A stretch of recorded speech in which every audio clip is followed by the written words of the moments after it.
Cleveland Browns at 11-5 travel to the Pittsburgh Steelers at 12-4. If you look at this game, COVID is going to be a major issue. Head coach Kevin Stefanski is not going to be at the game, along with a couple of assistants and a couple of players. The starting guard is not going to play, and a few other players. You look at this game and break it down. They just played last week 24-22. Cleveland got the win. But if you look at the Steelers, they rested Big Ben and a lot of other players on this football team. They should be healthy this time. This is the third time they're playing each other this year. The first time they played each other, Pittsburgh won 38-7. I think this game is going to be the same way. Even though if you look at the Steelers, they've won their first 11 and are 1-4 in their last 5. They're 12-4 on the season. Right now, they're going to be healthy because they didn't get a bye. They played 5 games in 25 days this year.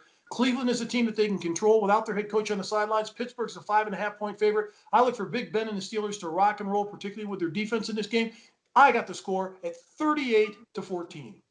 Well, you mentioned the fact that the Steelers lost last week. But the main thing about Cleveland is they got to be able to run the ball. When Chubb has a great game, they're an excellent football team. It takes pressure off Baker Mayfield. The defense for Cleveland is very, very good. Make no mistake about it.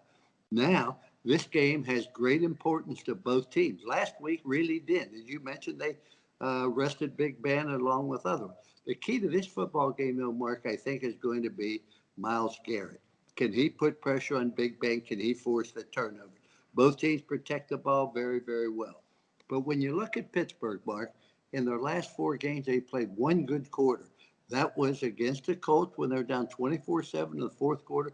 They were absolutely outstanding. The other 3 games, they were very, very poor. They cannot run the football, and that's something that they used to be able to do. Why they can't, I really don't know, but they don't have much success. They're one of the worst teams in the NFL for running the football, and that doesn't sound like the Pittsburgh Steelers. I think Big Ben is an excellent quarterback, but he does turn the ball over too much. I think that, nevertheless, I look for the Browns to beat the Steelers 31-28 in an upset. And I'm predicating that on the fact that the Steelers have to show me that the last 4 games they played so poorly was just a circa happened